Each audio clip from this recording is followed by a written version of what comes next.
All right, so at 19 or 20, you said, I'm going to put all this stuff in the Apple, and it turns out really, really well for you, right? So you learned at an early age, hey, I can work and I can go, I got to put myself through college. Okay, fast forward, we're going to look at your net worth statement in a second to see kind of like where you are today. But walk us through that decision that you made at 19 to 20 to invest everything. And then now that you've gotten into the working world, you've been working for over a decade now, how have you approached making financial decisions? Like what's your financial wherewithal? Like how do you decide what to do with your money and where to put your money? And ultimately, what are you working towards? Like now that you are in the working world, what are the goals that you're actually trying to move towards? Sure. I would say initially when I first threw everything in, I just thought, holy crap, this product is going to revolutionize the world. Sure. Right? I was lucky, but I was also right. Yeah. And then from that point on, I was just kind of addicted to investing. So I continued working in college. I was both a chemistry lab assistant and to help kind of bolster my academic career. And I also worked at Hyde Park. It's a steakhouse that's kind of the creme de la creme restaurants in Columbus. And that paid really well. So I was constantly trying to see, well, what job title can I get that's going to increase the size of my shovel? Sure. Right? So that way I had more money I can dump in. For what purpose? More money to dump in, why? For what reason? I was just so enamored with how all of this works. Read all the blogs, learned about the rule of 72. And so with that, roughly speaking, with the S&P averaging 10 to 11% a year, inflation is roughly 3% a year. Roughly speaking, the purchasing power of your dollar doubles every 10 years, roughly speaking. Sure. And so when I was 21, I just did the math real quick. I said, okay, well, eventually ideally I'm going to live to 100, right? Okay. And so somebody's got to take care of that 90-year-old Phil. Right. Why not be me? Because let's be real here. Everybody I know alive today will not be alive by the time I'm 90. Yeah. Right. So I got to take care of myself. And so I recognized that using the rule of 72, every dollar I could invest today would have the purchasing power of 128, if my memory is correct. And so I was just like, holy crap, if I can work one day today, that's kind of like working 128 days as a 90-year-old. I love that. And if I can save $100 today, that's 128 times 100. What is that? 12,800. 12,800, yeah. For that, if I can save $1,000 and so forth and so forth. So then I recognized if I can save a year's worth of income, that's 128 years. So like that compounding exponential growth really was just like enlightening and exciting.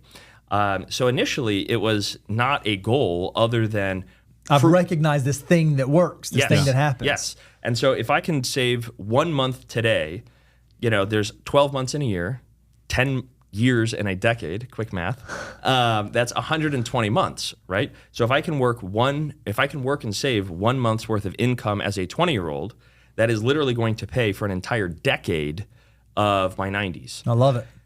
Do you see what you just did? I love this because we talk about the wealth multiplier all the time, and anybody in the audience should go to moneyguy.com/resources, and you can play around with our tool. You can download it. I love you said something that I think just brings it back to what we talk about all the time.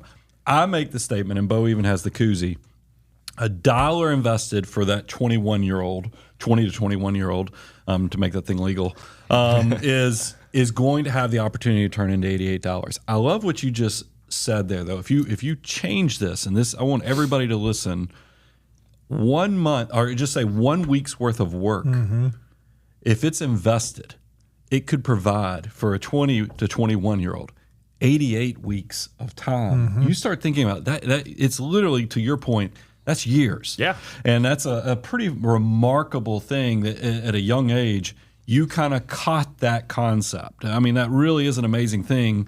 But I want to pull you back on what was the money why. Because right now I just hear what your explanation is why not make more? But it feels like it's all over the place. It started off with this pure message that, a little bit of time would get me lots of time in the future.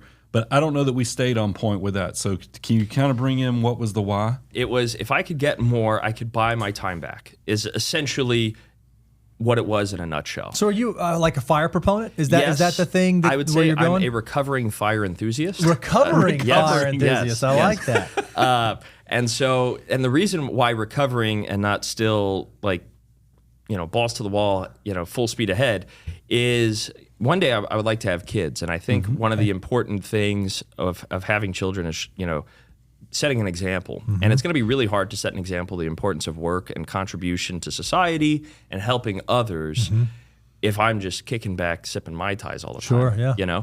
So part of me has recognized that I should probably be doing some form of work when I have children around, because somebody has to set that example, right? That being said, because of all my previous hard work, discipline, saving, investing, it's kind of bought me options today. Whether it's taking time off today to come down and speak with you fine gentlemen, or investing in perhaps more aggressive investment options, or stepping down from a full-time nurse position to what we call in the industry PRN, which is basically as needed. Okay. So during the pandemic, obviously it wasn't the funnest time to be working in the healthcare industry. Extremely long story short, the industry as a whole, a lot of people left. So labor shortages were created. And so the institution that I work at created this policy where if you worked above your contracted hours, you'd get over triple time. Oh, wow. And so not time and a half, triple time. Correct. 300. So I kind of viewed this as an opportunity because I had, a decent stash of cash underneath my belt, and I felt comfortable because I understood how insurance works and things of that nature. I was just like, all right, well, instead of working full time, I demand to be demoted. So now I'm only required to work 16 hours a month. Oh, wow. And then everything above is no longer triple time. It's now like 2.1. Okay. But still amazing.